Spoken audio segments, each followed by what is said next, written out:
The silence after the deputy's cruiser disappeared down the winding mountain road pressed against Sarah like a physical weight. She stood in the cabin's doorway, one hand braced against the frame, the other curved protectively over her swollen belly where the baby kicked restlessly, as if sensing her mother's fear. 3 hours. That's how long it had taken Deputy Martinez to arrive from the county seat, his skeptical expression growing more pronounced with each detail Sarah recounted. He'd spent 20 minutes in the basement with his flashlight, poking at cobwebs and dust motes while she waited upstairs, trying not to vomit from the lingering stench of decay that seemed burned into her sinuses. "Ma'am, I don't see any evidence of foul play," he'd said finally, his tone gentle but dismissive. "Sometimes isolation and pregnancy can play tricks on the mind. Maybe consider staying with family until after the baby comes?"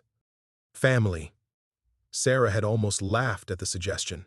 Her parents had disowned her when she married Marcus against their wishes, a decision that looked prophetic now, and Marcus— The bruises on her ribs had finally faded to yellow-green, but the memory of his rage when she'd discovered those irregularities in the firm's accounts burned as fresh as ever. "You don't know what you're messing with, Sarah. Some stones are better left unturned."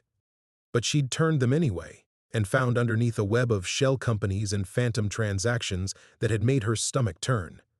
When she'd tried to report it, Marcus had shown her just how far he'd go to keep her quiet. The ER doctor had been sympathetic but incurious. Domestic violence was sadly routine. What wasn't routine was fleeing across 3 states to buy a cabin with cash from her secret account, the one Marcus didn't know about. The same account that had exactly $47 left in it now. Sarah closed the door and turned the deadbolt, though she wondered what good it would do. The cabin felt different since this morning's discovery. Walls that had seemed solid now felt thin as paper, shadows deeper than they should be. She moved carefully through the main room, her pregnancy making her graceless, cataloging details she'd missed in her initial walkthrough 2 weeks ago. Water stains on the ceiling suggested roof problems. The stone fireplace looked sound, but the chimney would need inspection before she dared use it. The kitchen consisted of a camp stove, an ancient refrigerator that wheezed and rattled, and cabinets that hung slightly askew. She'd bought the place sight unseen through an online auction, a desperate gamble that had seemed brilliant when she was fleeing Seattle in the night. Now it felt like a trap closing around her. The basement door stood ajar, just as the deputy had left it. Sarah approached it slowly, her heart hammering against her ribs. The wooden steps creaked under her weight as she descended, phone flashlight cutting through the gloom. The smell had faded but not disappeared, earthy and wrong, like something had been rotting in the foundation itself. Her light swept across the rafters where she'd seen him hanging. Nothing there now but old wood and shadows, but in the corner, exactly where she remembered, lay the leather vest. Deputy Martinez had dismissed it as something left by previous owners, maybe hunters or squatters, but Sarah had spent 5 years as a forensic accountant, trained to notice what others missed. The leather was supple, well-maintained. Fresh oil stains suggested a motorcycle, and the patches sewn onto it told a story, Hell's Angels Oregon chapter. A road name, Ghost, embroidered above the breast pocket. She picked up the note again, hands trembling as she reread the typewritten words. "The books don't balance, Sarah." Those exact words. The same phrase that had haunted her dreams since discovering the discrepancies at Marcus's firm. But how could a dead biker know about her work? About her name? She'd bought the cabin under her maiden name, paid cash, told no one where she was going. The baby kicked hard, making her gasp.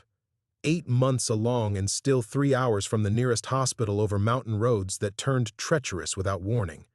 Another brilliant decision in her recent string of them. Upstairs, the ancient refrigerator shuddered to life with a grinding noise that made her jump. Sarah climbed the basement steps carefully, each creak seeming to echo through the walls.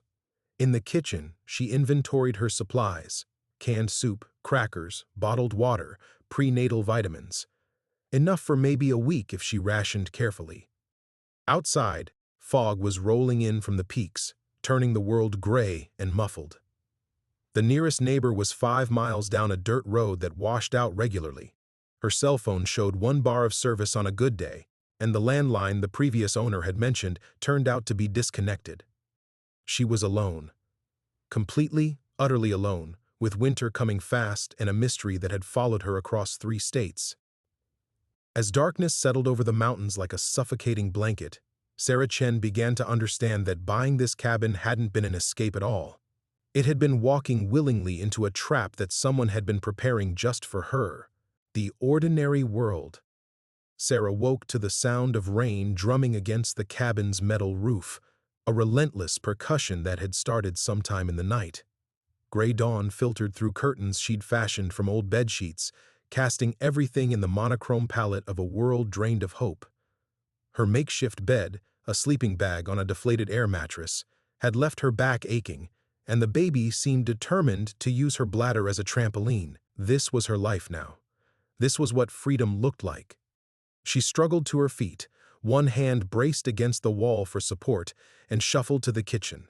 The camp stove took 3 tries to light, hissing and popping before settling into a steady blue flame under the dented kettle she'd found in one of the cabinets. Instant coffee and a sleeve of crackers. Breakfast of champions and fugitives.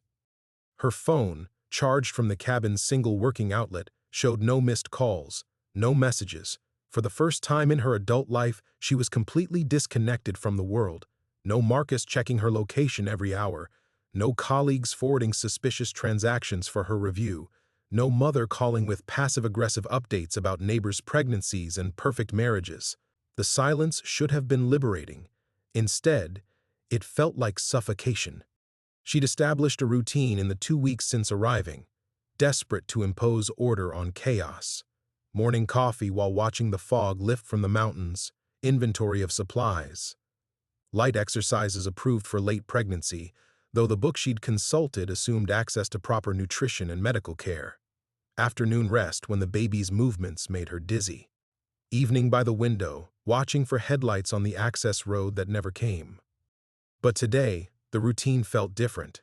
Contaminated by yesterday's discovery and the deputy's dismissive shrug. The basement door seemed to pull at her peripheral vision, demanding attention she didn't want to give. Her old life had been suffocating in its own way, but at least it had been predictable. The downtown Seattle apartment with its view of Elliott Bay, her corner office at Whitmore and Associates, where she'd built a reputation for finding financial irregularities others missed. Even her marriage to Marcus had followed familiar patterns. His need to control disguised as love, her compliance disguised as partnership. She'd known the rules, even when they were slowly killing her. The crackers tasted like cardboard, but she forced herself to eat. The baby needed nutrition, and her prenatal vitamins were nearly gone. Another item for the growing list of problems she couldn't solve. The nearest grocery store was 40 miles away in Pine Ridge, a town consisting of a gas station, a diner, and 3 buildings that might charitably be called businesses. She'd made the trip once, enduring stares from locals who clearly knew she didn't belong. City girl playing pioneer, she'd heard one rancher mutter to his companion, "Won't last the winter." He was probably right. The cabin's heating system consisted of baseboard units that groaned and rattled, and the fireplace she was afraid to use. Her wardrobe was entirely wrong for mountain living, business casual and maternity wear designed for climate-controlled offices, not the approaching Oregon winter. She'd bought work boots and flannel shirts on that trip to Pine Ridge, but wearing them felt like playing dress-up in someone else's life. The baby kicked, a sharp jab just below her ribs, and Sarah placed both hands on her belly. 8 months along, and she still couldn't quite believe this was happening. After 3 years of trying with Marcus, 3 years of disappointment and tests and his increasingly cold accusations that she was somehow failing them both. The irony wasn't lost on her. She'd finally conceived just as their marriage imploded completely. But the timing was wrong for that too. According to her calculations, conception had occurred during a weekend when Marcus was in Portland for a client meeting. She'd told herself the dates were wrong, that stress was affecting her memory. Some truths were too dangerous to examine closely. Her phone buzzed, a text message that made her heart stutter. Marcus's name on the screen like a spider crawling across her vision. "The firm is asking questions about the Meridian accounts. We need to talk." Her hands shook as she deleted the message without responding.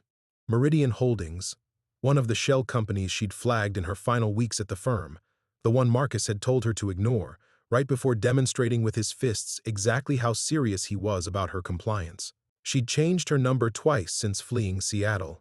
Somehow he kept finding her. Outside, the rain intensified, and somewhere in the distance, she heard the rumble of motorcycle engines. The sound made her freeze, coffee mug halfway to her lips. Hell's Angels territory, the deputy had mentioned casually. They usually kept to themselves, but a pregnant woman alone in the mountains might draw unwanted attention. The engine sounds faded, swallowed by the storm and the vast indifference of the wilderness. Sarah set down her coffee and walked to the basement door, drawn by forces she couldn't name. The leather vest waited in the darkness below, along with questions that multiplied like cancer cells. Her ordinary world was already gone. The only question now was what would replace it. Sarah's hand trembled on the basement door handle as another crash of thunder shook the cabin's foundation. The storm was intensifying, turning the world outside into a wall of gray rain and wind that made the windows rattle in their frames. But it was the silence between the thunder that unnerved her, a silence so complete it felt like the mountain itself was holding its breath. She descended the creaking steps one at a time, her phone's flashlight carving a weak path through the darkness. The basement felt different today, charged with an electricity that had nothing to do with the storm. The leather vest lay exactly where she'd left it, but something else caught her attention. Fresh, scuff marks in the dust near the wall, boot prints that hadn't been there yesterday. Sarah's breath caught. The deputy had worn standard-issue shoes, not boots. And these prints were too large to be hers, too fresh to be from previous owners. Someone had been here. Recently. She swept the flashlight beam across the basement's corners, her heart hammering against her ribs.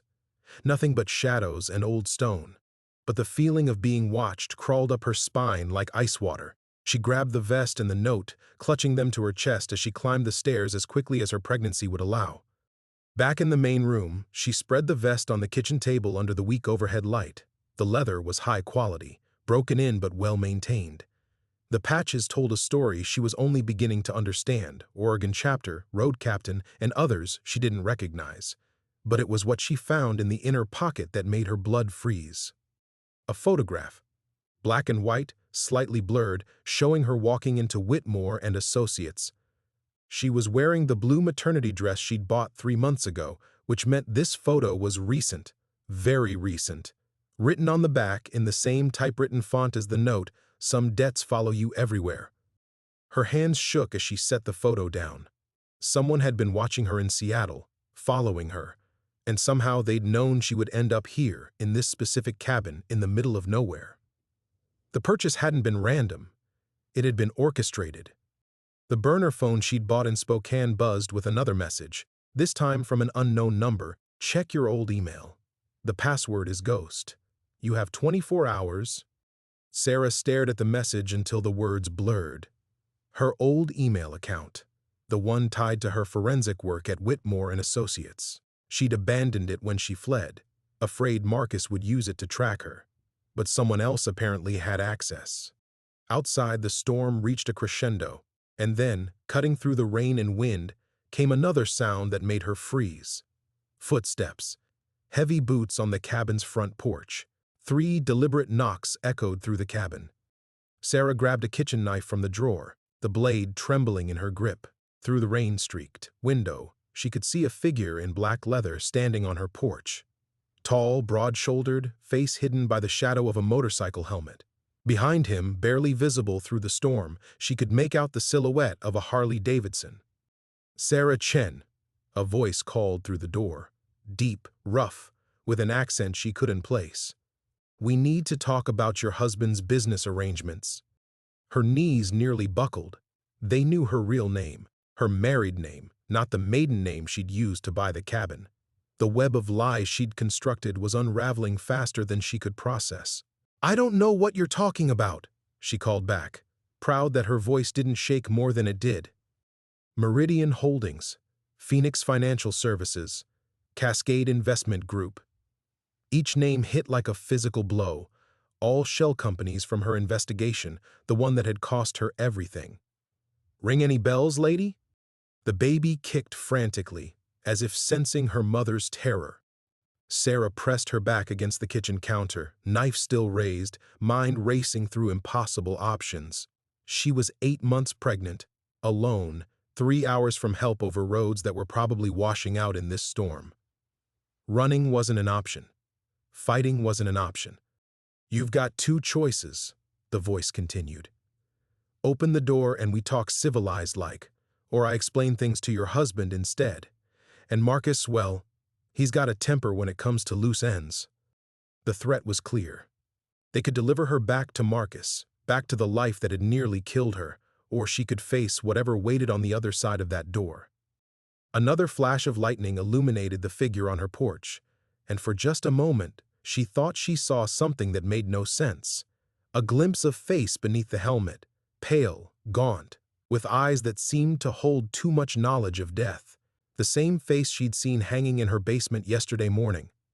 Sarah Chen stood at the crossroads of her old life and whatever came next, the weight of her unborn daughter's future, pressing down on her like the storm itself. The choice, when it came, felt inevitable. She walked to the door and turned the lock. Sarah's hand froze on the turned lock, the metallic click echoing through the cabin like a death knell. What had she just done? The knife trembled in her other hand as doubt crashed over her with the force of the storm outside. This was insane. She was 8 months pregnant, alone, about to open her door to someone who might be a ghost, a killer, or both. The rational part of her mind, the forensic accountant who had built a career on careful analysis and measured decisions, screamed at her to turn the lock back, to barricade herself in the bedroom and pray the storm would wash away whatever nightmare had found her. But rationality had abandoned her the moment she'd discovered a hanged man who apparently wasn't dead, in a cabin she'd thought was randomly purchased but had clearly been a trap. "Smart choice," the voice said through the door, somehow gentle now despite its roughness. "I'm going to step back. Take your time." She heard the heavy boots retreat across the porch boards, but the gesture felt more ominous than reassuring. Predators often gave their prey the illusion of control before striking. Her hand remained frozen on the doorknob as competing terrors warred in her chest. Marcus. If she didn't open this door, would they really deliver her back to Marcus? The memory of his rage when she'd first questioned the Meridian Holdings transactions made her ribs ache, phantom pain. "You don't understand the bigger picture, Sarah. You never did." The bruises had lasted weeks, but the fear had never faded. She'd planned her escape for months, squirreling away cash, researching remote properties, waiting for the right moment to disappear. All of it meaningless if they could drag her back to Seattle with a phone call. The baby shifted restlessly, a sharp elbow or knee jabbing just below her heart.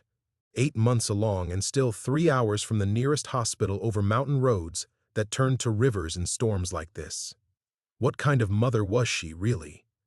Trading one danger for another, dragging her unborn daughter into a web of financial crimes and violent bikers and mysteries that made no sense? She should have stayed in Seattle.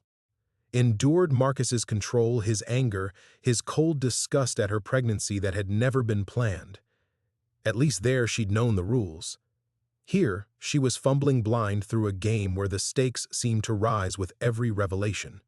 "The books don't balance, Sarah." The note's words echoed in her memory. How could a dead man, or someone pretending to be dead, know about her work? About the specific phrase that had haunted her dreams since discovering those impossible transactions? Money flowing through shell companies like water through a sieve, disappearing into accounts that shouldn't exist, serving purposes she'd been too afraid to fully investigate. Marcus had made sure of that. But someone else had been investigating. Someone who'd ended up hanging in her basement or staging his own death, or she couldn't make sense of any of it. The photograph in the vest pocket proved she'd been watched, followed, maneuvered into this place like a chess piece moved by an invisible hand. Thunder crashed overhead, so close she felt it in her bones. In the brief silence that followed, she heard something that made her blood freeze, other motorcycle engines in the distance, growing closer. Not one bike, several. The voice through the door seemed to hear them too. "Sarah, I need you to understand something. I'm not here to hurt you. But the people coming up that mountain road, they're a different story. We've got maybe 10 minutes before this gets complicated in ways you can't imagine. 10 minutes. She pressed her back against the door, knife still clutched uselessly in her sweating palm. The engines were definitely getting closer, their rumble cutting through the storm like chainsaws through silk. How many? 3? 4? Enough to surround the cabin, to cut off any escape route she might have fantasized about. "Who are you?" she called through the door, hating how small her voice sounded. "Name's Tommy. Road name's Ghost. And lady, I've been dead for 3 days trying to keep you alive." The casual impossibility of his statement should have broken her grip on sanity entirely. Instead, it crystallized something cold and hard in her chest. She was done being a victim, done being moved around like a pawn by Marcus, by mysterious bikers, by forces she couldn't see or understand. The engines were close enough now that she could distinguish individual bikes. At least 4, maybe more. They'd found her little sanctuary in the woods, this place she'd thought was hidden from the world. But nothing was hidden, apparently. Not her location, not her past, not the secrets that had followed her across 3 states and into the mountains. Sarah Chen looked down at her swollen belly, at the daughter who would inherit whatever choice she made in the next few seconds. Fear wasn't going anywhere. It would follow her whether she opened this door or not. But maybe, just maybe, she could choose which fear to face. The motorcycles were turning up her access road now. She opened the door. Ghost stood 3 feet from the door, hands raised and empty, his motorcycle helmet tucked under one arm. In the harsh porch light, Sarah could see his face clearly for the first time. Gaunt, pale, with deep-set eyes that held the hollow look of someone who'd seen too much death. The same face from her basement, unmistakably, but alive and breathing steam in the cold mountain air. "Easy," he said, noting the knife in her grip. "We don't have time for this." The motorcycle engines were louder now, maybe a mile down the access road.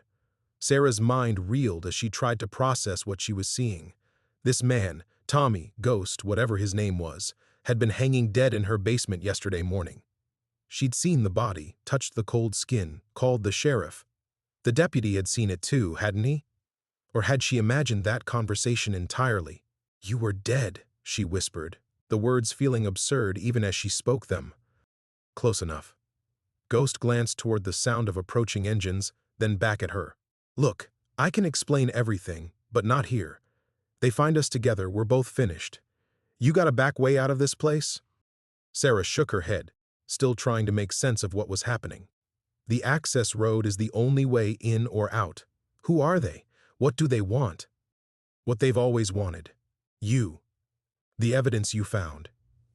And now that they know I'm still breathing, they want me too." He stepped closer, and she caught the scent of leather and something medicinal, antiseptic. "Sarah, listen to me. 3 days ago, those men tried to string me up in your basement. They thought I was dead when they left. I've been hiding in the walls ever since, trying to figure out how to keep you alive." "In the walls?" The statement was so absurd she almost laughed. Almost. Old cabin like this. There's space between the walls and the stone foundation. I've been living off rainwater and whatever I could find. He glanced at her swollen belly, something softening in his expression. "I know how crazy this sounds, but right now, crazy's all we got." The engines were definitely on her road now, the sound bouncing off the mountains and growing stronger. Sarah's grip on the knife loosened as the reality of her situation crystallized.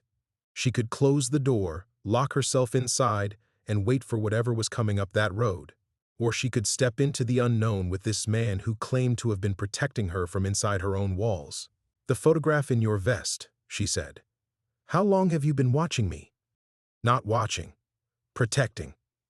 There's a difference." Ghost shouldered into his leather jacket, movements quick and efficient. "The people you were investigating, the shell companies, they reach further than you know, into federal agencies, local law enforcement, biker clubs. When you started following the money, you painted a target on your back. Marcus," she said, the name bitter in her mouth. "Your husband's small time. Greedy, violent, but small. The people he's working for? Ghost shook his head. They move money for cartels, terrorists, anyone willing to pay their percentage. Billions of dollars, Sarah. The kind of money that makes people disappear permanently. The sound of motorcycles was close enough now that she could hear individual engines, the distinctive rumble of Harley-Davidsons echoing through the storm. Her sanctuary was about to become a battleground, and she was trapped between two impossible choices: trust a man who'd been hanging dead in her basement, or face whatever was coming up that road alone. Sarah Chen had spent her entire adult life analyzing risk, weighing probabilities, making careful decisions based on available data. But standing in her doorway, 8 months pregnant with a knife in her hand, she realized that all her careful analysis meant nothing. Sometimes survival came down to instinct, and her instinct told her that Ghost, whatever his real story, wasn't the immediate threat. The motorcycles rounded the final curve, headlights cutting through the rain like searchlights. "Your choice," Ghost said quietly. "But choose now." Sarah looked back at her cabin, the home she'd bought with her last savings, the refuge she'd thought would keep her safe, the carefully constructed new life that was already crumbling around her. Everything familiar, everything safe, everything that represented the woman she used to be. Then she looked at Ghost, this stranger who claimed impossible things, who might be her salvation or her destruction. Either way, he represented the unknown, the journey into darkness she'd been avoiding since the moment she'd discovered that first suspicious transaction at Whitmore and Associates. The headlights were climbing toward them now, less than a quarter-mile away. Sarah Chen stepped across her threshold and closed the door behind her, sealing away her old life forever. Whatever came next, there would be no going back. The October rain struck Sarah's face like needles as Ghost led her around the side of the cabin, his hand firm on her elbow to steady her on the slick ground. The baby's weight threw off her balance, and every step felt treacherous on the muddy slope behind her home, the home she'd just abandoned, possibly forever. There, Ghost pointed through the darkness toward a cluster of old-growth pines about 50 yards downhill. "We can make it to the tree line before they reach the cabin." The motorcycle engines were deafening now, at least 4 bikes roaring up the final stretch of access road. Sarah stumbled, her swollen ankles betraying her, and Ghost caught her arm again. His touch was surprisingly gentle for hands that looked like they'd seen decades of violence. "I can't move fast enough," she gasped, pressing one hand to her lower back where a sharp pain was building. 8 months pregnant and fleeing into a storm, this was insanity. "Leave me, save yourself, not happening." Ghost's voice was granite. "I didn't spend 3 days eating spiders in your walls to quit now." They reached the pine grove just as the first headlight swept across the cabin's front yard. Sarah pressed herself against the rough bark of a massive Douglas fir, Ghost beside her, both breathing hard. Through the rain and darkness, they could see 4 motorcycles pulling up to her porch, their riders moving with military precision. The lead rider wore sergeant's patches Sarah recognized from Ghost's vest, Hell's Angels Oregon chapter. But these weren't the stereotypical weekend warriors she'd imagined. These men moved like soldiers, checking corners, establishing fields of fire, communicating with hand signals. "Razor," Ghost whispered, identifying the leader. "Sergeant-at-Arms, he's the one who strung me up." Sarah watched in horror as the bikers kicked in her front door with casual efficiency. The sound of splintering wood carried through the storm like a gunshot. Her carefully chosen sanctuary, her last refuge, was being violated by strangers who knew exactly who she was and why they'd come. "The laptop," she whispered, suddenly remembering. "All my files from the investigation are on my laptop. If they get it—" "They're not here for your laptop." Ghost's eyes never left the cabin. "They're here for you." The files were always secondary. Through the broken doorway, Sarah could see flashlight beams sweeping through her living room. The men were methodical, professional. This wasn't random violence. It was a surgical operation. They'd planned this, probably for weeks. The baby kicked hard, a sharp jab just below her ribs that made her gasp. The stress was affecting her daughter, and standing in freezing rain while 8 months pregnant was dangerous for both of them. But what choice did she have? Those men had killed Ghost once, or tried to. They wouldn't hesitate to do worse to a pregnant witness. "How long were you really watching me?" she asked quietly. Ghost was quiet for so long she thought he wouldn't answer. When he finally spoke, his voice carried a weight of exhaustion that seemed to go deeper than his 3 days of hiding. 6 months. Ever since you started flagging transactions for Meridian Holdings. He glanced at her, something unreadable in his expression. You have no idea how close you came to disappearing half a dozen times. The casual statement hit her like a physical blow. 6 months of invisible protection from a man who was supposed to be her enemy. While she'd been congratulating herself on her careful escape planning, she'd actually been surviving because of a biker who'd been fighting a shadow war she hadn't even known existed. Why? The question escaped before she could stop it. Why protect me? Ghost's jaw tightened. Because the money you were tracking? It's not just cartel cash, it's federal funds. Witness protection payments being laundered through shell companies. People die when that money gets intercepted, Sarah. Good people. People who trusted the system to keep them safe. The pieces clicked together with horrible clarity. The shell companies weren't just hiding criminal profits. They were stealing from witness protection, leaving vulnerable families exposed to the very threats they'd testified against. Her forensic work had stumbled onto something far bigger than corporate fraud. That's why they can't let me live, she realized. I can trace the money back to its source. You're the only one who can prove the connection, the only one who understands the pattern well enough to testify. Inside the cabin, the searchers had moved to the bedroom. Sarah could hear furniture being overturned, her carefully arranged new life being torn apart piece by piece. They were looking for her, but they were also sending a message. Nowhere was safe, no fresh start was possible, no escape would be tolerated. The lead biker, Razor, emerged from the cabin and spoke into a radio. Sarah couldn't make out the words over the storm, but his body language was clear, frustrated, angry. They'd expected to find her here. Ghost touched her shoulder. Time to go. They'll expand their search pattern soon, and we need to be long gone when they do. Looking back at her violated sanctuary one last time, Sarah felt the final threads connecting her to her old life snap. The woman who'd bought this cabin with dreams of quiet anonymity was gone. What emerged in her place was someone harder, someone who understood that survival meant embracing the very darkness she'd spent 8 months trying to escape. Ghost led her deeper into the pine grove, away from the violated cabin and toward whatever uncertain refuge the mountain darkness might offer. Each step sent water cascading from the overhead branches, and Sarah's pregnancy-swollen feet squelched in the saturated earth. The baby seemed to sense her mother's terror, moving restlessly, making every movement more awkward and painful. "Where are we going?" she whispered, one hand pressed to her lower back, where the ache was becoming a constant throb. "There's an old logging road about half a mile downhill, connects to Forest Service routes that'll take us toward Bend." Ghost moved like a shadow between the trees, somehow finding solid footing where Sarah saw only treacherous roots and hidden rocks. "My bike's stashed down there." Sarah's breath caught. "Your bike? They'll hear the engine for miles." "Not if we're smart about it." He paused, letting her catch up. "These mountains play tricks with sound. Storm like this, we get a quarter-mile head start before they can pinpoint our direction." Behind them, more lights had appeared at the cabin. Flashlights swept through the windows in systematic patterns while one of the bikers worked on what looked like a laptop, probably running traces on her identity, her finances, anyone she might have contacted. The efficiency of their operation was terrifying. These weren't random criminals. They were part of something much larger and more organized.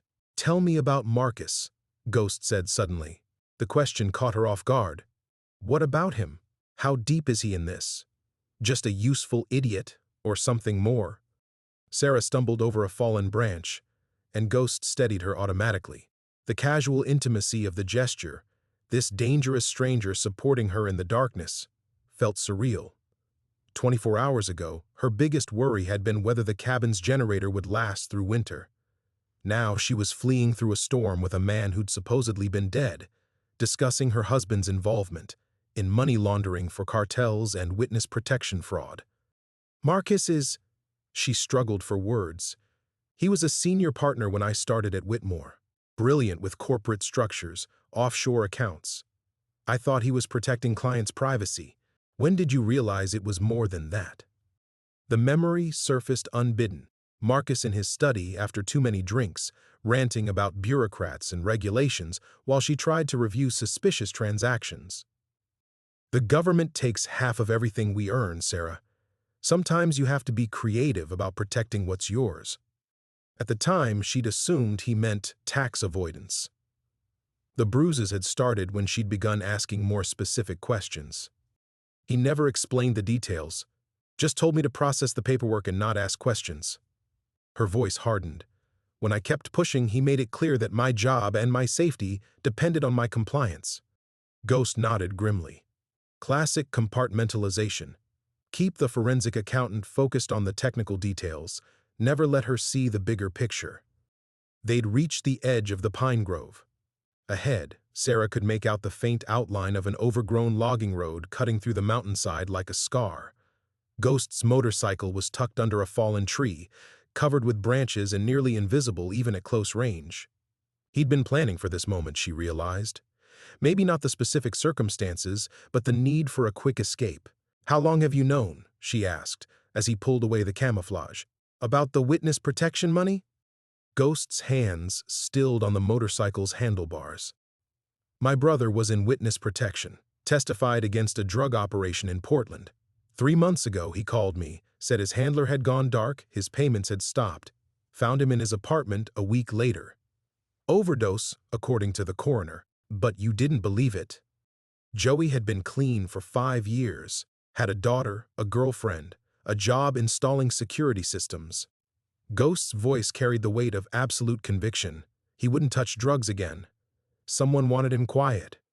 The pieces of Ghost's motivation crystallized. This wasn't about biker politics or criminal loyalty. It was about family. About a brother who'd trusted the system to protect him and died when that protection disappeared. Sarah understood that kind of betrayal intimately. So, you started investigating. Started following the money trails Joey had mentioned. Shell companies, offshore accounts, federal contracts that didn't make sense. Ghost met her eyes in the darkness. Same patterns you'd been tracking at Whitmore. When I realized you were getting close to exposing the whole operation, I knew they'd come for you. Behind them, engines roared to life. The search was expanding, just as Ghost had predicted. Sarah could see headlights beginning to sweep through the forest, methodical and relentless. Soon they'd work their way down to the logging road. Sarah. Ghost's voice was urgent now. What we're about to do, running together, trusting each other, there's no halfway. Once we leave here, we're both marked. Both hunted. You understand that?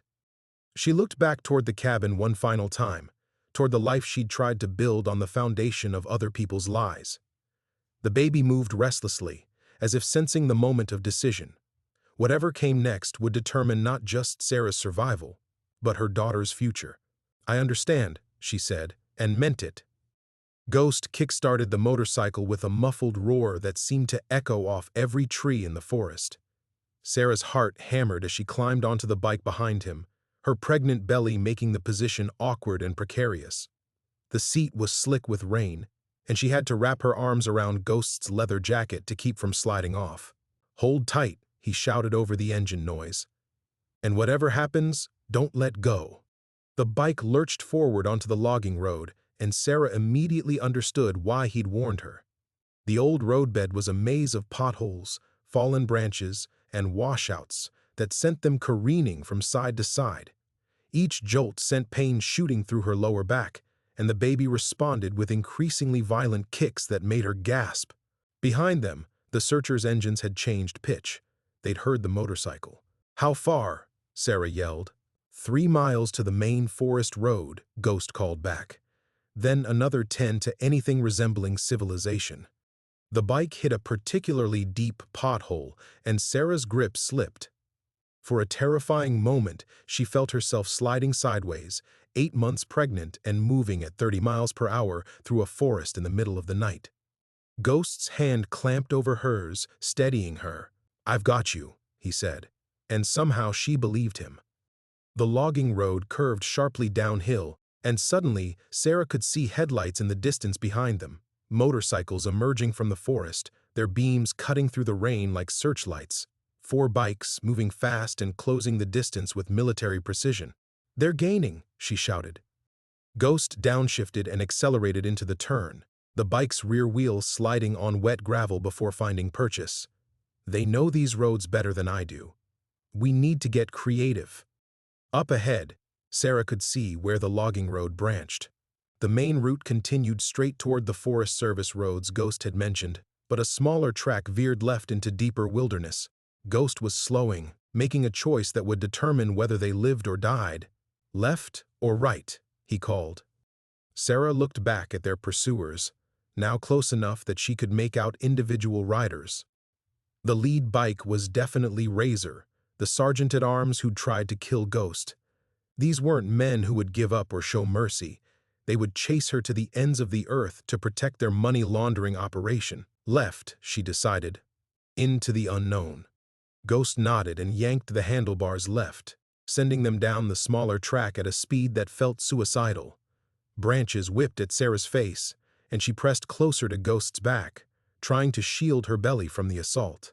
The baby's movements had taken on an urgent quality that terrified her. Stress-induced labor was a real possibility, and she was miles from any medical help. The smaller road deteriorated rapidly, becoming little more than a deer trail between towering pines. Ghost had to slow to navigate fallen logs and creek crossings, but their pursuers faced the same obstacles. The headlights behind them were falling back, forced to reduce speed on the treacherous terrain. Then the engine started missing. "No," Ghost muttered, downshifting as the bike's power fluctuated. "Come on, not now." Sarah could feel the machine losing momentum beneath them. After 3 days hidden in her walls, Ghost's motorcycle had been exposed to rain and cold, and now it was failing them when they needed it most. The engine coughed, caught briefly, then died completely. They coasted to a stop in a small clearing beside a rushing creek.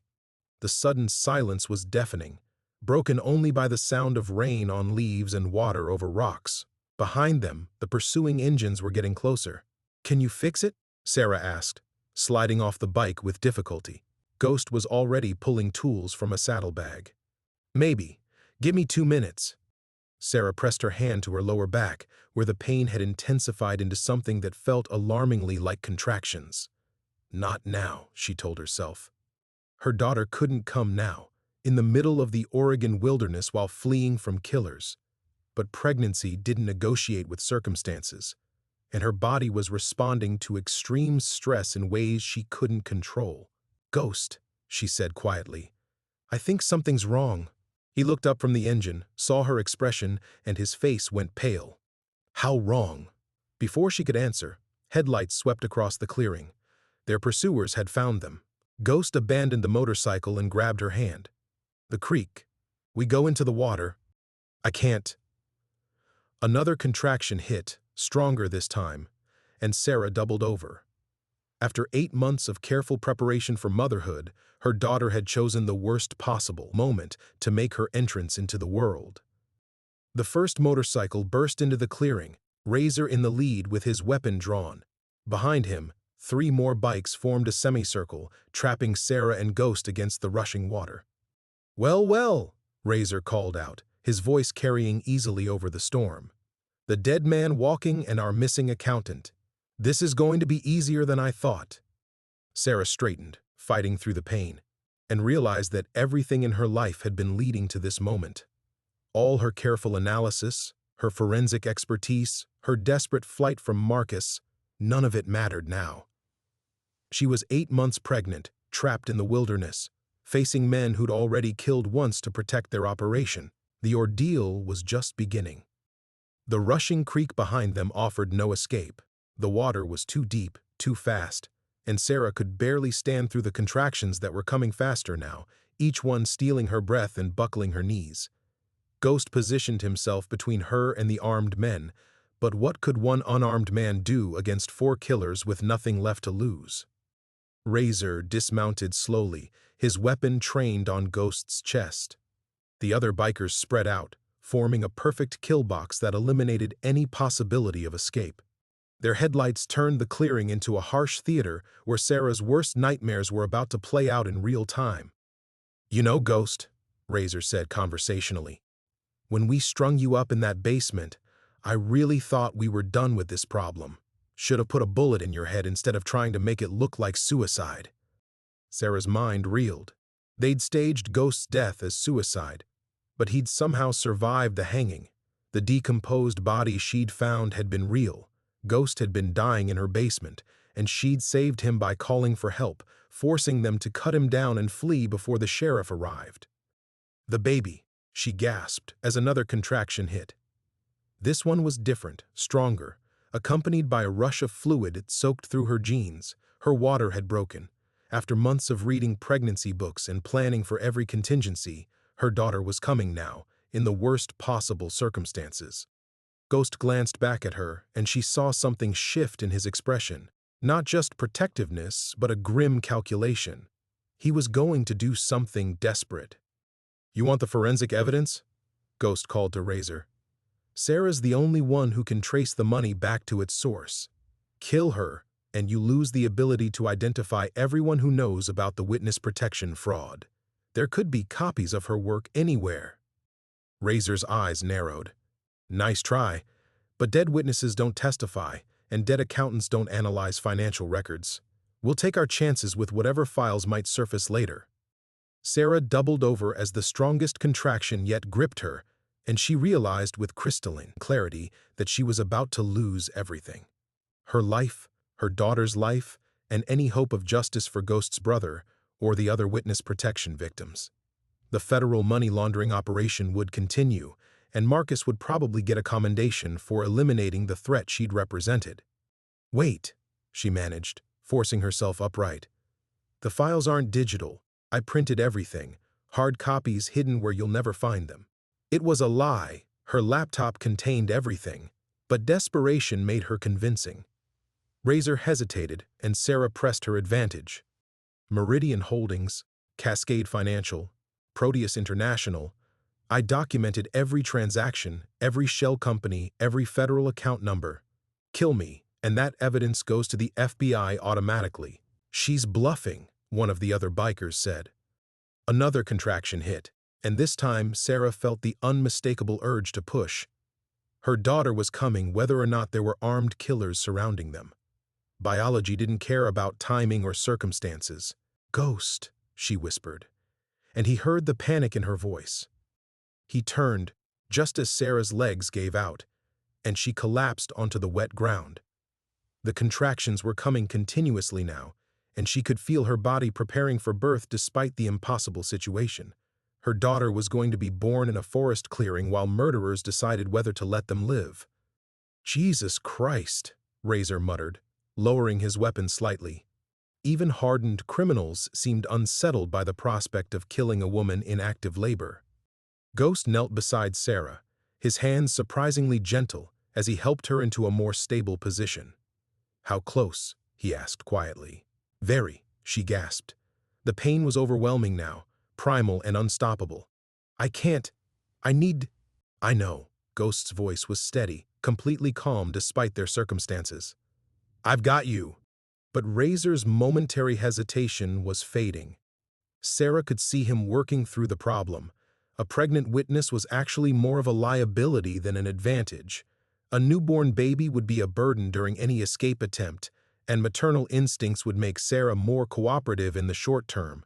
"Change of plans," Razor announced. "We take them both alive for now. Boss can decide what to do with them once the kid's born."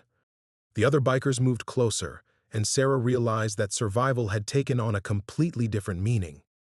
It wasn't just about escaping anymore. It was about bringing her daughter safely into a world that was immediately going to try to destroy them both.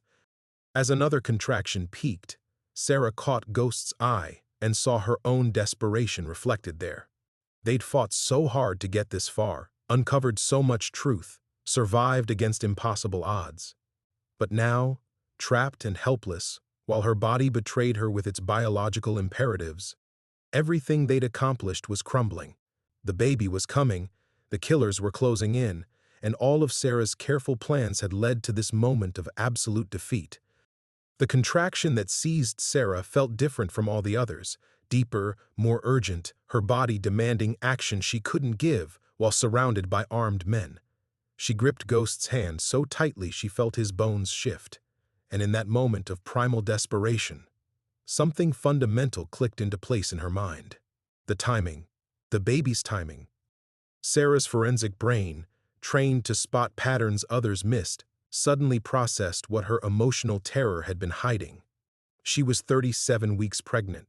Her due date was still 3 weeks away. But the baby was coming now, triggered by extreme stress, and that meant, "Ghost," she whispered, her voice barely audible over the sound of rain and rushing water. "The timing's wrong." He leaned closer, his face creased with confusion. "What?" Another contraction hit, but this time Sarah forced herself to think through the pain. She'd been tracking every detail of her pregnancy obsessively, marking dates on calendars, calculating milestones. When she'd fled Marcus, she'd been 34 weeks along. 3 weeks on the run meant 37 weeks now, but her body was acting like she was at full term. Unless she'd been wrong about when conception occurred.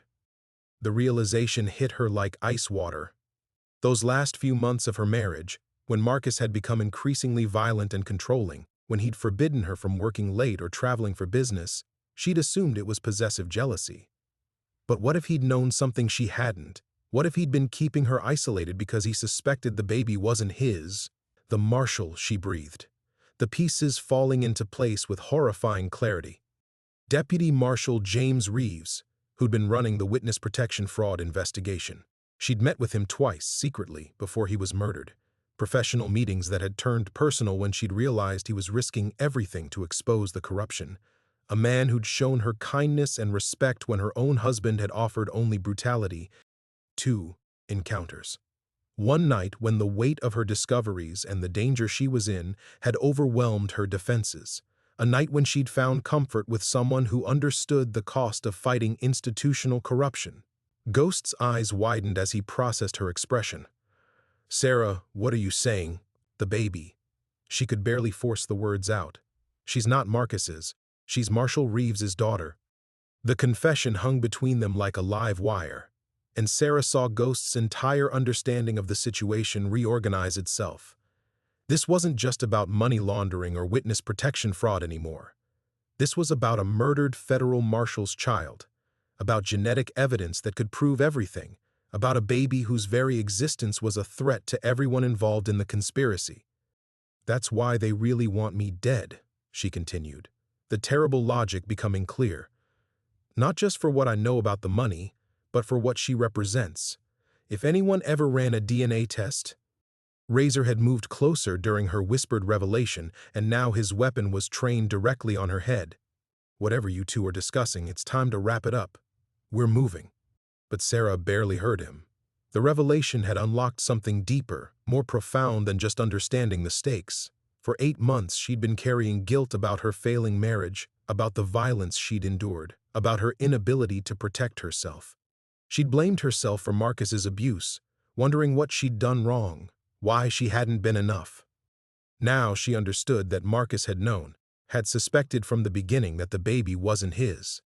His escalating violence hadn't been about control or possession, it had been about rage, about his wife carrying another man's child while he orchestrated the murder of that child's father. The baby kicked hard, as if responding to Sarah's emotional revelation, and suddenly, the contractions didn't feel like an attack on her body. They felt like determination, like her daughter fighting to be born despite every force trying to prevent her existence. "She's not giving up," Sarah whispered, looking at Ghost with new understanding. "She's fighting to live, just like her father did." Ghost nodded slowly, and Sarah saw that he'd grasped the full implications.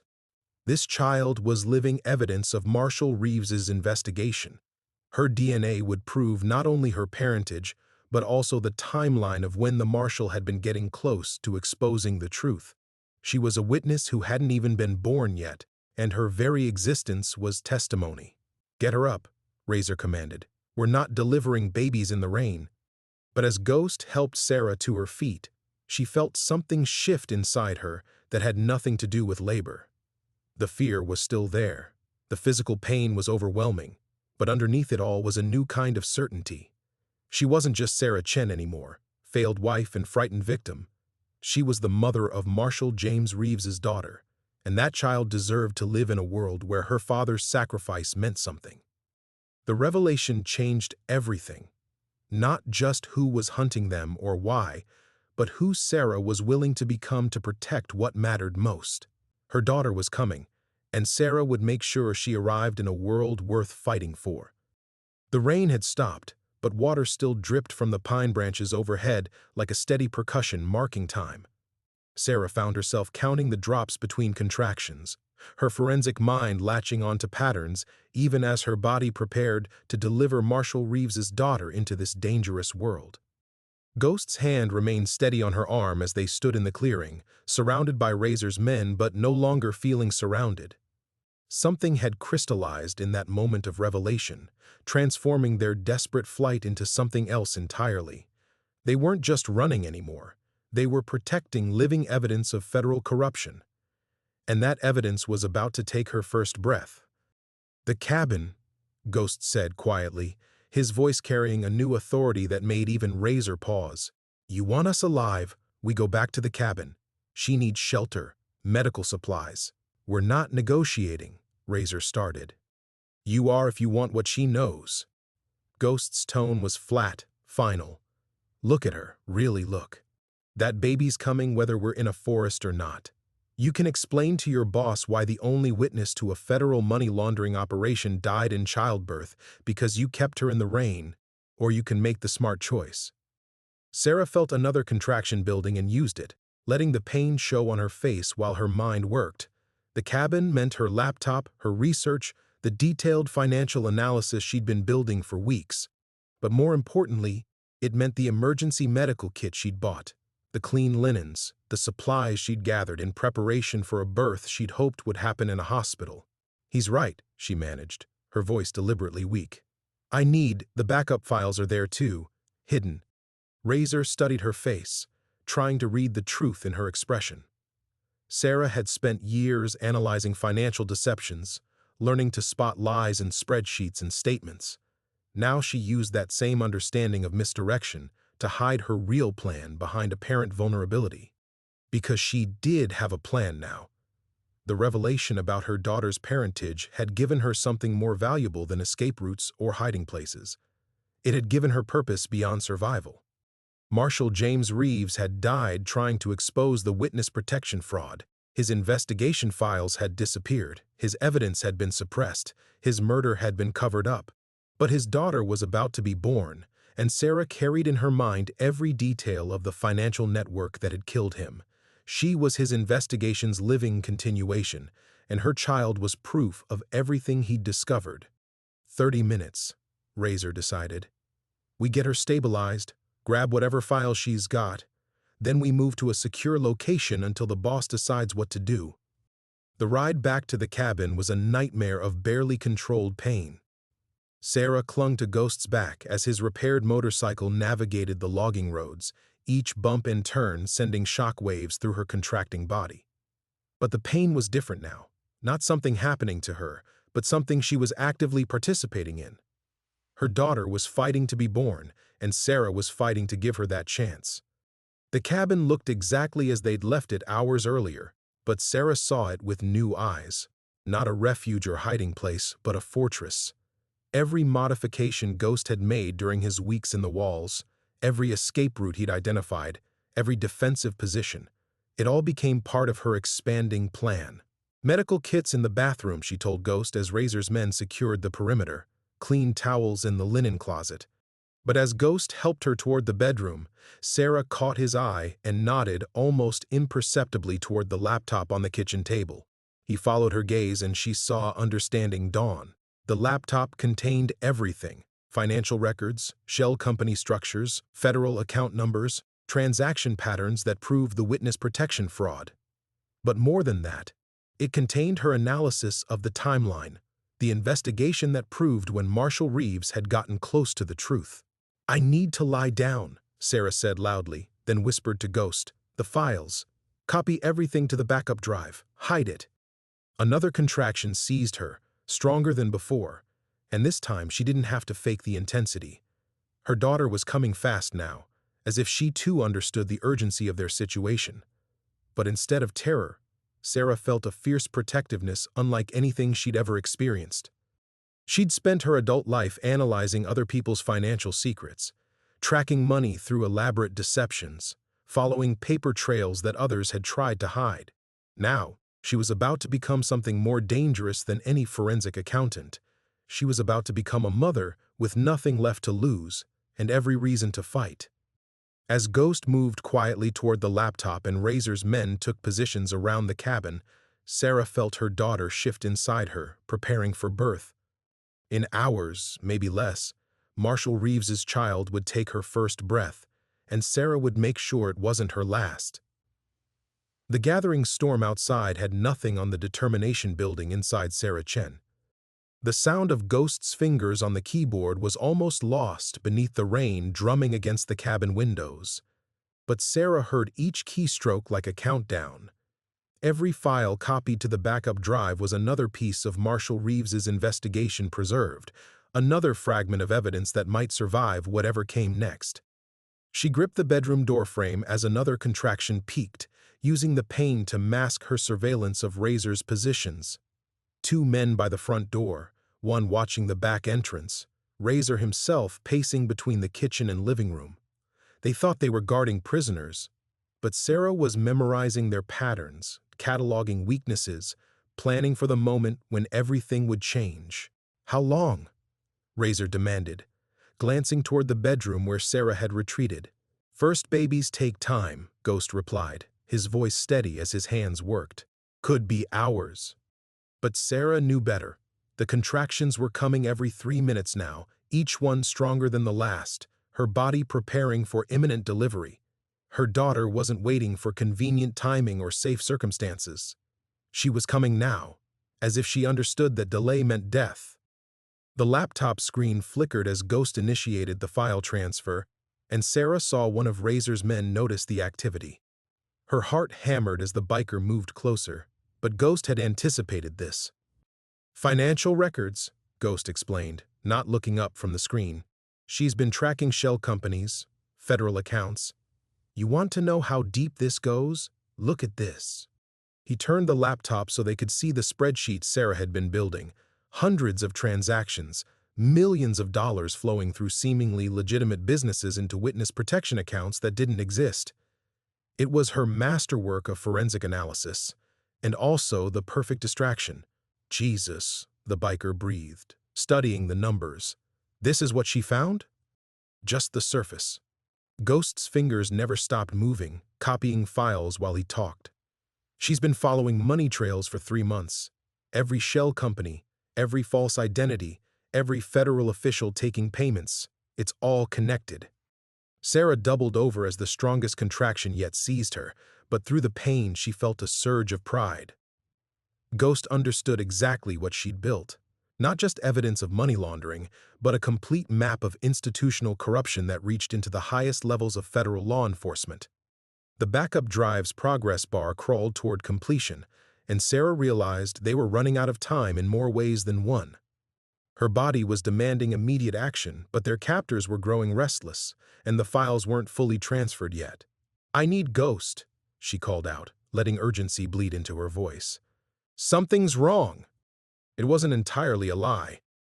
The baby's position had shifted, and the contractions were accompanied by intense pressure that suggested delivery was imminent. But more importantly, she needed Ghost close enough to whisper the final part of her plan. 2 minutes, Razor told him. "Then we move whether she's ready or not." Ghost pocketed the backup drive as he entered the bedroom, and Sarah saw the question in his eyes. The files were copied, but what came next would determine whether that evidence ever saw daylight. "The baby's coming now," she whispered, gripping his hand as another contraction peaked.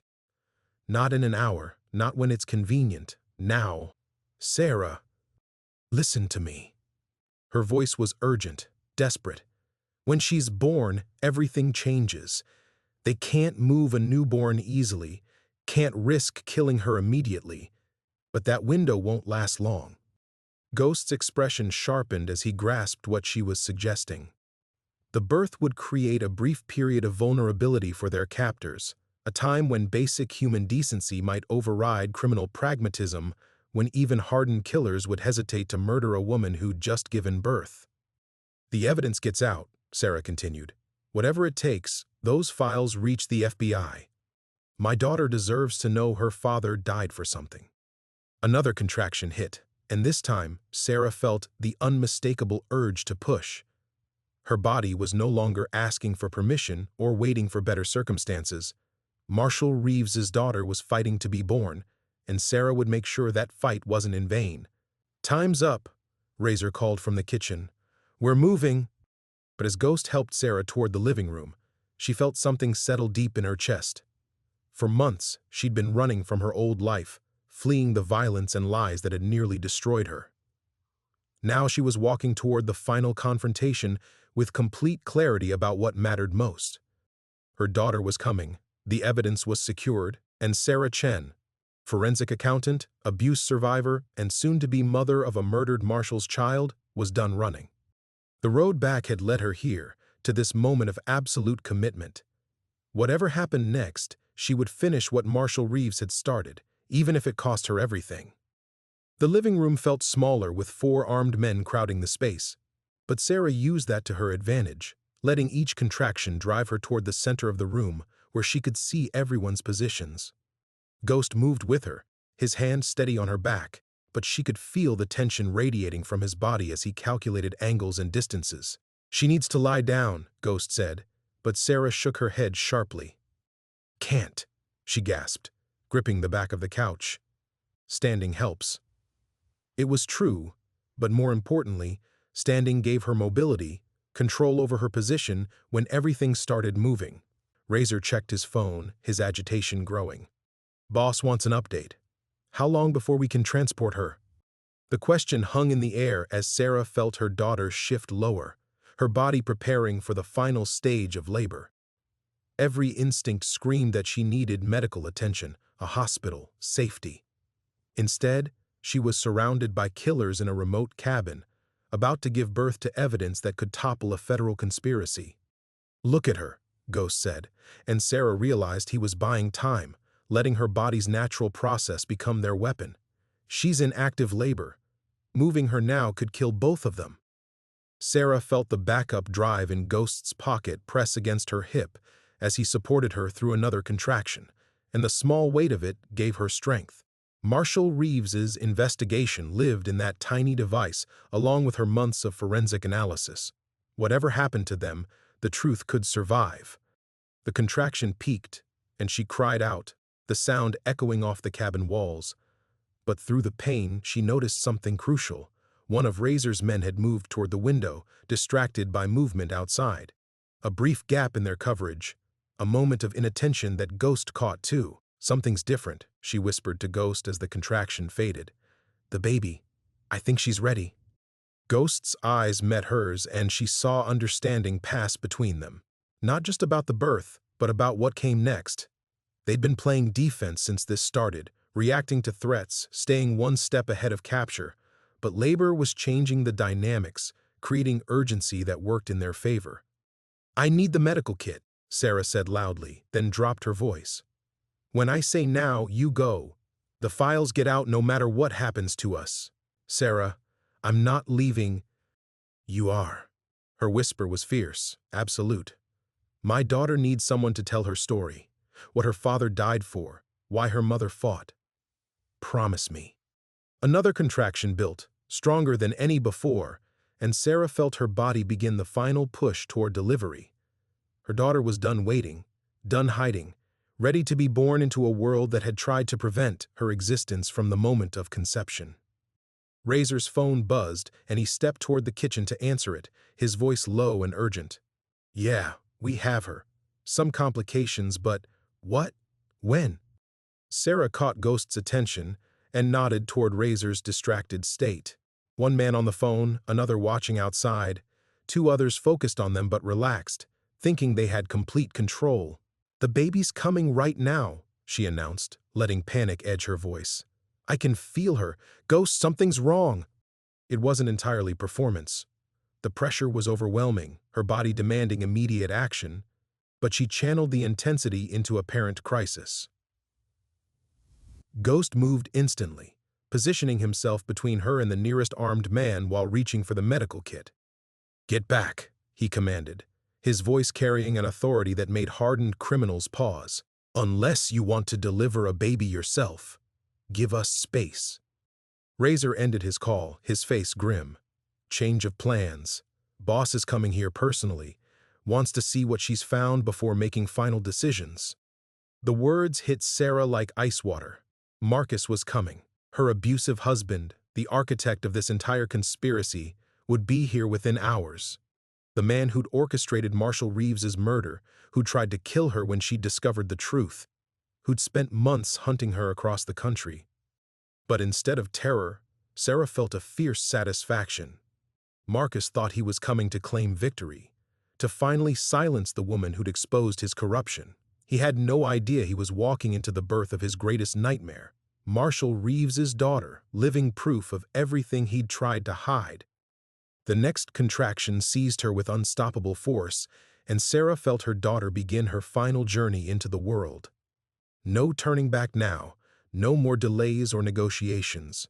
In minutes, Marshall Reeves's child would take her first breath, and Sarah would make sure she lived to tell her father's story. Everything they'd learned, everything they'd survived, everything they'd discovered, it all came down to this moment. The ultimate test wasn't about escape or evidence anymore. It was about bringing new life into a world worth fighting for. The first thing Sarah saw when the cabin door burst open wasn't Marcus's face, but his expensive Italian leather shoes, the same ones he'd worn to their wedding, to business dinners, to the night he'd first hit her. Even in active labor, her forensic mind cataloged details. No mud despite the rain, which meant he'd been driven directly here. Backup vehicles, multiple men. "Hello, sweetheart." Marcus Chen stepped into the lamplight, and Sarah's body tensed around the contraction gripping her. He looked exactly the same, pressed suit, perfect haircut, that charming smile that had once fooled her completely. "You've led us quite a chase." Ghost shifted protectively closer, but Sarah saw Marcus's eyes track the movement with predatory interest. Her husband had always been skilled at reading power dynamics, identifying threats, but he was looking at Ghost when the real danger sat breathing through labor pains on his battered couch. "Marcus." Sarah's voice came out steadier than she'd expected. "Still traveling with an entourage, I see." 4 new men had followed him inside, all carrying the professional stillness of private military contractors.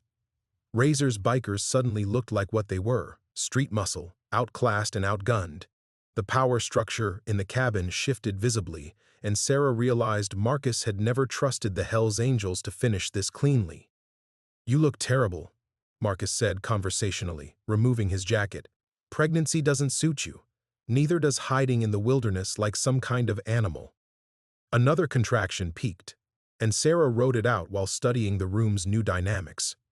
Ghost had positioned himself at an angle where he could reach 2 weapons, but 8 armed men made traditional escape impossible. The backup drive pressed against her hip, and she felt the weight of Marshall Reeves's investigation depending on the next few minutes. "I found it all, Marcus." She let satisfaction color her voice. "Every shell company, every federal account, every payment you made to hide witness protection fraud. James Reeves got close to exposing you, so you had him killed." Marcus's smile never wavered, but she caught the micro-expression that meant his temper was building. James Reeves was a federal marshal who forgot his place. He became obsessed with conspiracy theories, started seeing corruption where none existed. He saw it because it was real. Sarah gripped Ghost's hand as pressure built in her pelvis. He was protecting witnesses who were supposed to be dead, and you were selling their new identities to the highest bidders. When he found the financial trail, you murdered him. I eliminated a problem. Marcus's mask slipped, revealing the cold calculation underneath. "Just like I'm going to eliminate the problem you've become." The admission hung in the air, and Sarah saw Ghost's muscles coil.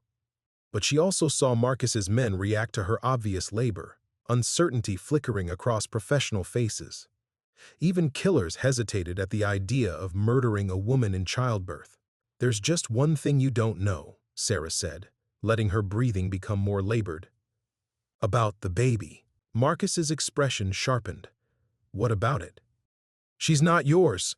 Sarah watched his face transform as the words hit.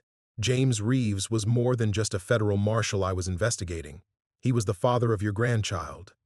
The silence stretched taut as Marcus processed the implications. Not just that his wife had betrayed him, but that Marshal Reeves had left living proof of his investigation. The child about to be born represented everything Marcus had tried to bury. "You lying bitch." His voice carried a violence that made even his own men step back. "You're telling me that Marshall's bastard is about to inherit her father's work," Sarah finished. "Every file, every piece of evidence, every connection he made. She'll grow up knowing exactly who killed her father and why." Marcus moved toward her with murderous intent, but Ghost rose smoothly to intercept him. "That's close enough. You think you can stop me?" Marcus laughed, but Sarah heard the edge of panic. "I have 8 men in this room." "You have 8 witnesses," Ghost corrected, "to a federal marshal's daughter being born. Think about how that plays in court when her mother's forensic evidence gets presented." Sarah felt her daughter drop lower, her body demanding immediate attention. But she also felt the momentum shifting. Marcus had come here expecting to tie up loose ends quietly. Instead, he was facing the imminent birth of evidence he couldn't suppress, couldn't buy, couldn't threaten into silence. "The files are already copied," she gasped through another contraction. "Hidden. The moment something happens, to me, they go to every federal agency, every newspaper, every congressional oversight committee." Marcus's face contorted with rage, and Sarah saw him reach for the gun inside his jacket. This was the moment. Her husband choosing murder over exposure, violence over surrender, the same pattern that had defined their marriage, scaled up to federal conspiracy. But as Marcus's hand closed on his weapon, Sarah felt her daughter begin her final descent into the world. The ultimate confrontation wasn't between her and Marcus anymore. It was between the past he represented and the future fighting to be born. The gunshot cracked through the cabin like thunder, but it wasn't Marcus who fired. Ghost's weapon appeared in his hand with lethal precision, and Sarah watched one of the contractors crumple as chaos erupted around her laboring body. "Down!" Ghost roared, but Sarah couldn't move. Another massive contraction seized her as bullets splintered the coffee table beside her. Through the pain and gunfire, she realized with crystalline clarity what victory would cost. Not just her life or Ghost's, but the chance for her daughter to have any kind of normal existence. Marcus dove behind the kitchen counter, screaming orders to his men. "Kill them both, burn the cabin, make it look accidental." But Sarah felt her daughter crowning, her body completing the process that no amount of violence could stop. In the middle of a firefight, with bullets destroying everything around her, Marshal Reeves's child was fighting to be born. "Ghost!" Sarah's voice cut through the noise as she gripped the couch. "The drive! Get it out!" He fired twice more, dropping another contractor, but she saw the calculation in his eyes. 8 men, limited ammunition, and Sarah unable to move. Even if he eliminated every threat, more would come. Marcus's organization was too vast, too connected. They would never stop hunting. "There's another way," Ghost said, his voice steady despite the bullets chewing up the wall behind him. "But you won't like it." Sarah understood instantly. The sacrifice wasn't going to be their lives, it was going to be their freedom. Their chance to raise her daughter together, to build something real from the wreckage of their broken pasts. Victory meant ensuring the evidence survived, even if they couldn't. "Do it," she whispered, then screamed as her daughter's head emerged. Ghost's hand found the backup drive, but instead of pocketing it, he slid it across the floor toward Razor.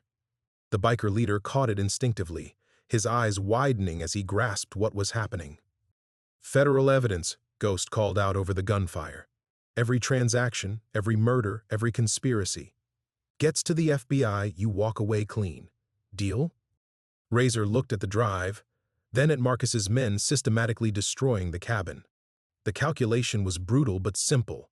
Survival versus loyalty to employers who clearly planned to eliminate all witnesses. "Deal," Razor said, and vanished through the back door with Sarah's forensic masterpiece. Marcus's scream of rage told Sarah he'd seen the exchange. "Stop him! That drive contains—" "Everything," Sarah finished, bearing down as another contraction peaked. "Every crime you've committed, every life you've destroyed. And now it's gone where you can't touch it." She felt her daughter slip free, slippery and perfect and alive, as the cabin continued dissolving into violence around them. Ghost was beside her instantly, his weapon trained on Marcus, while his other hand helped ease the baby into the world. "She's beautiful," Ghost whispered, and Sarah heard wonder break through the exhaustion in his voice. "Perfect." But Marcus wasn't finished. He rose from behind the counter, gun aimed directly at the three of them: Sarah, Ghost, and the newborn who represented his complete destruction. His face twisted with the same rage she remembered from their worst fights, magnified by desperation. "Maybe I can't stop the evidence," Marcus snarled, "but I can make sure there's no one left to explain it." Sarah looked down at her daughter, Marshal James Reeves's daughter, and felt the final piece click into place. Not the evidence or the conspiracy or the months of running. This tiny life breathing against her chest, innocent of every crime that had led to this moment. "Ghost," Sarah said quietly. "When I say run, you take her and go." "Sarah, no. She's not mine anymore." The words tore out of her, but Sarah felt their truth. She belongs to the future now, to the story that needs telling, to justice for her father. Ghost's eyes met hers, and Sarah saw him understand the final sacrifice. Not death, but letting go, giving up the daughter she'd carried for 9 months, the love she'd found in the wilderness, the chance for redemption she'd almost believed possible. "Her name is Hope," Sarah said, memorizing her daughter's face. "Hope Reeves. Tell her what her father died for." Marcus's finger tightened on the trigger, and Sarah felt time crystallize. The past and future balanced on this single moment, waiting to see which would survive. She'd given everything: her marriage, her safety, her career, her freedom. Now she was giving up the two things that mattered most. But as Ghost gathered Hope against his chest and moved toward the window, Sarah realized this wasn't defeat. It was victory, purchased with the only currency that mattered. Her daughter would live, the truth would survive, and Marshal James Reeves's investigation would finally see daylight. The cost of winning was everything she'd learned to love, but sometimes love meant letting go. The window exploded inward in a cascade of glass and federal agents, automatic weapons trained on every figure in the cabin. Sarah clutched Hope closer as tactical lights blazed through the smoky air, illuminating the aftermath of everything that had brought them to this moment. "FBI, nobody move." Marcus's gun clattered to the floor as he raised his hands, his face cycling through disbelief, rage, and finally resignation. Sarah watched her husband, her former husband, realize that his perfectly orchestrated cover-up had become his public execution. The man who'd controlled every variable, eliminated every threat, had been undone by a backup drive carried out by a Hell's Angel seeking redemption. "Sarah Chen?" The lead agent approached cautiously, weapon lowered but ready. "Special Agent Martinez, Federal Bureau of Investigation. Are you injured?" "The baby," Sarah managed, her voice hoarse from hours of labor and terror. "She needs medical attention." But as paramedics rushed in, Sarah's eyes found Ghost pressed against the far wall, hands visible, that familiar stillness settling over him like armor. He'd survived the firefight, survived Marcus's attempt at final revenge, but she could see him calculating new odds. Federal custody, questions about his involvement, the inevitable background checks that would reveal exactly who Ghost really was. "Ma'am, we need to get you both to a hospital," the paramedic said, but Sarah couldn't look away from Ghost's face.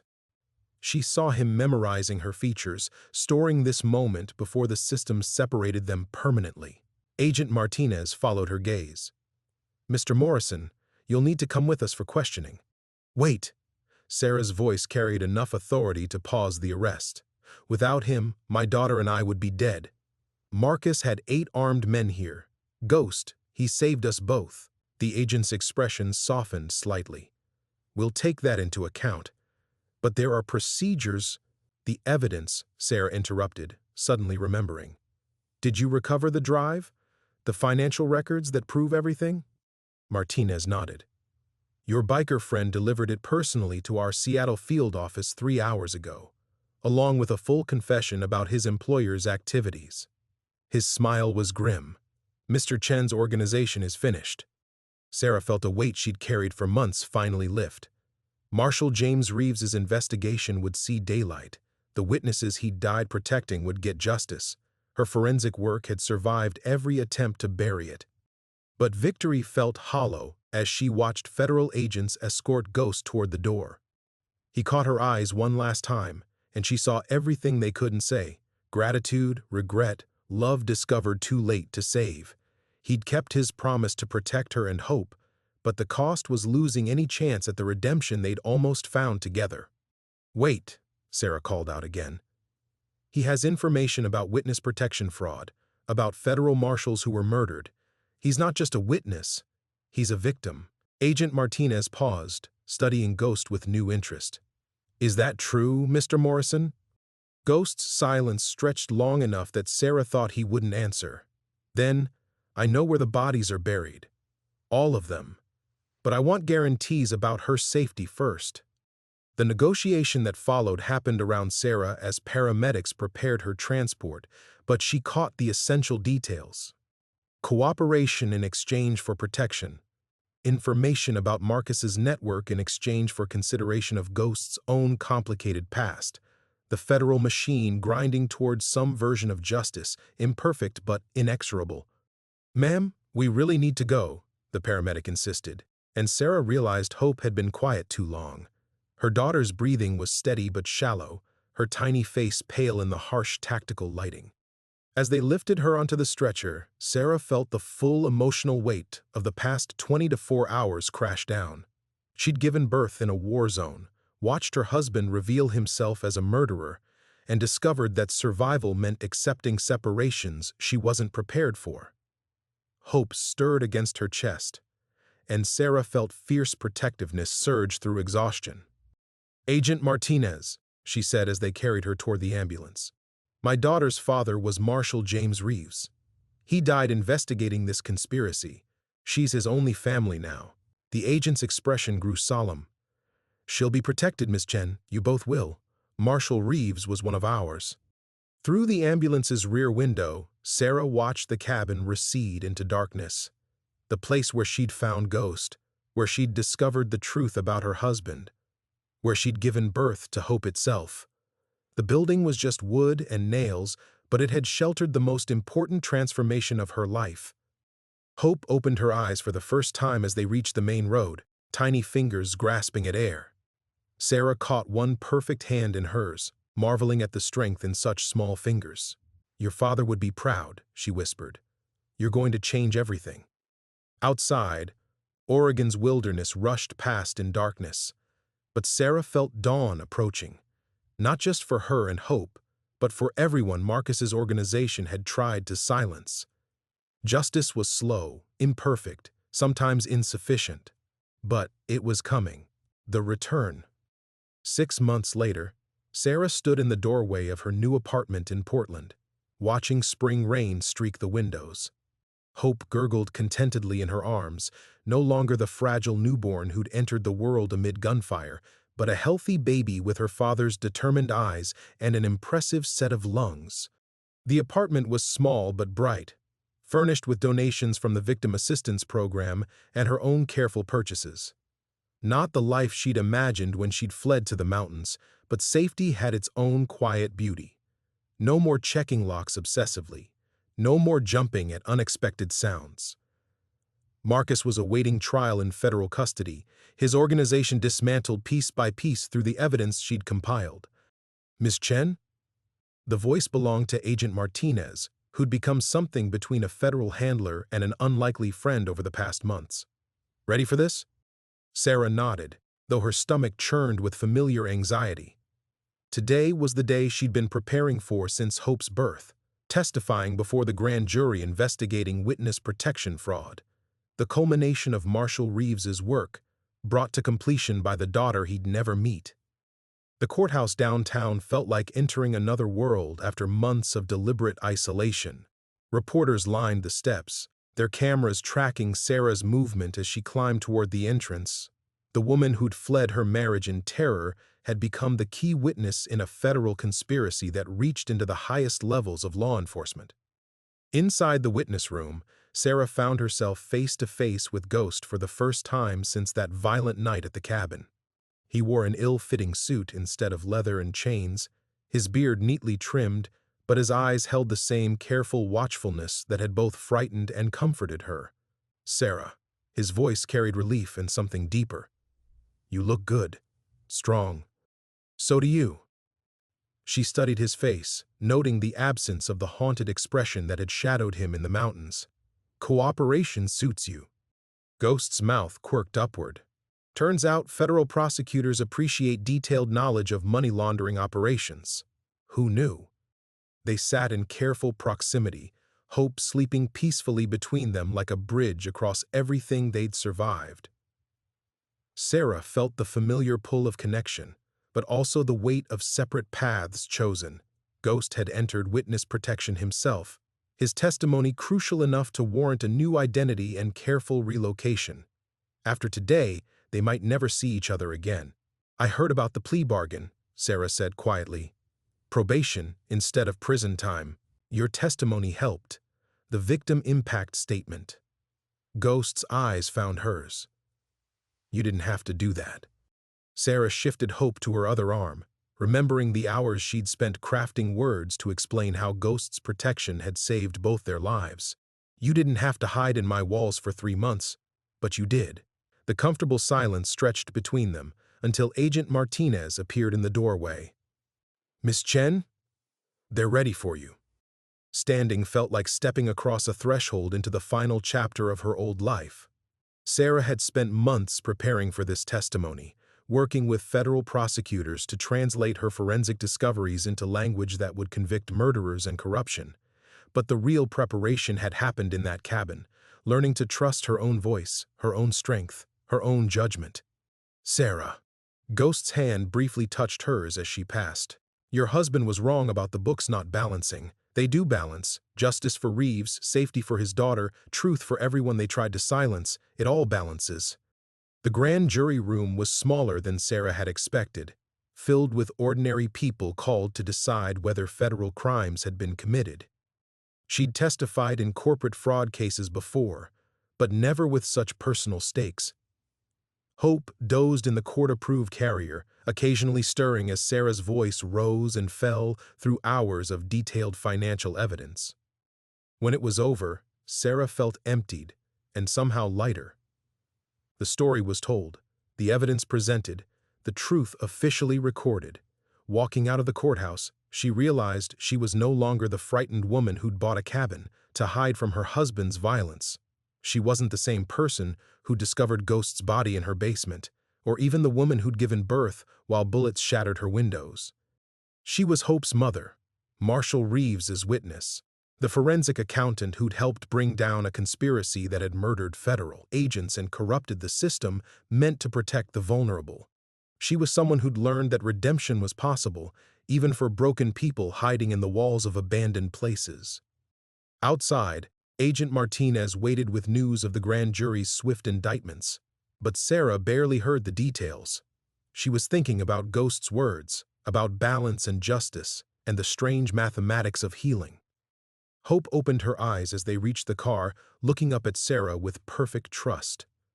In 6 months, Sarah had built a life worth protecting. Not the life she'd planned, but the one she'd earned through surviving everything that should have destroyed her.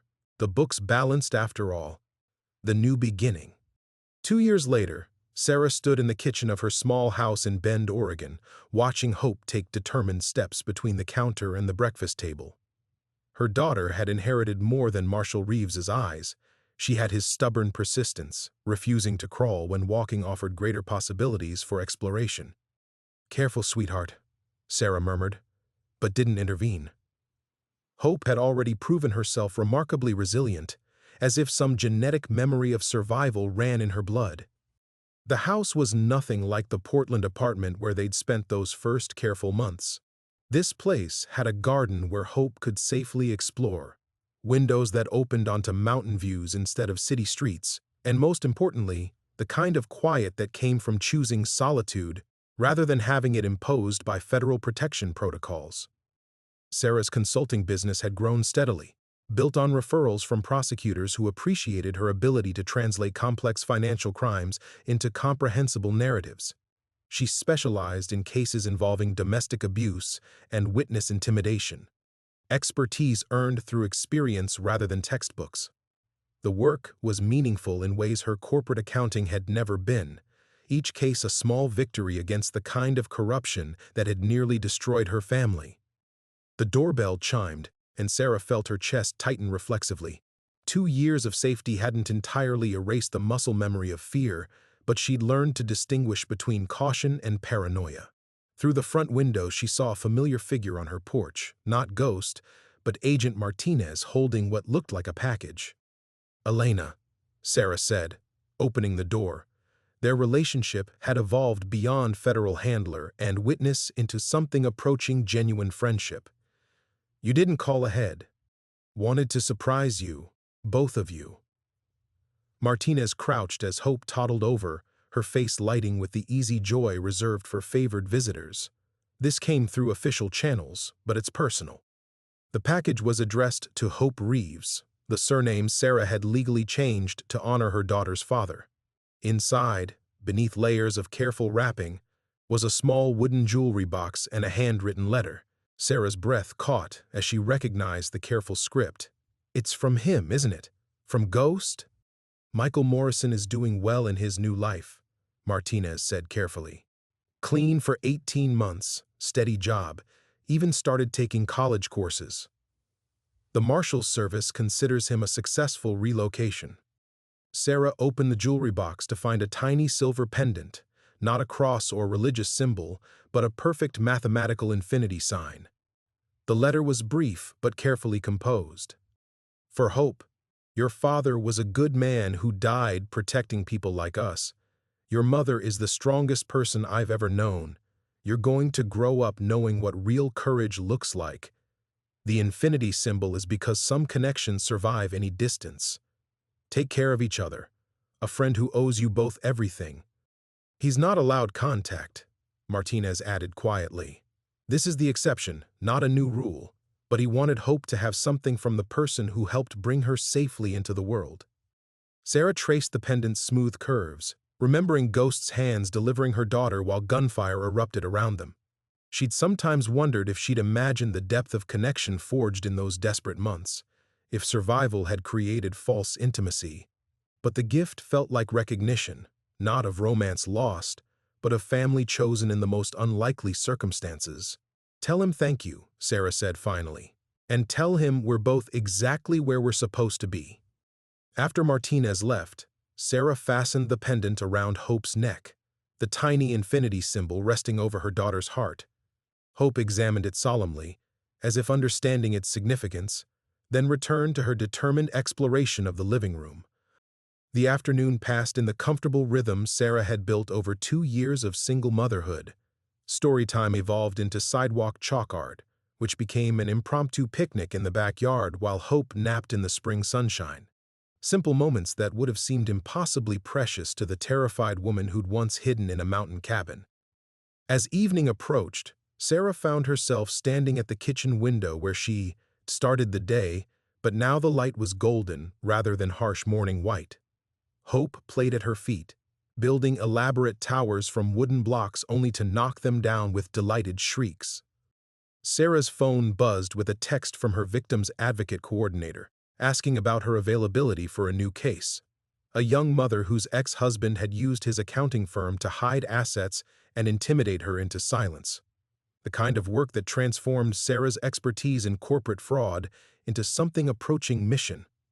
She typed back her acceptance, then lifted Hope into her arms as the baby yawned against her shoulder. Through the window, the Cascade Mountains rose against the darkening sky, the same peaks that had sheltered them during those desperate months of discovery and transformation. Your father would be proud, Sarah whispered into Hope's soft hair. We turned his investigation into something bigger than evidence. We turned it into a life worth living. Hope's fingers found the infinity pendant, grasping it with the same determined grip she applied to everything worth holding. Outside, stars were beginning to appear in the clear Oregon sky, each point of light a reminder that even in darkness, some things endured. The books balanced perfectly.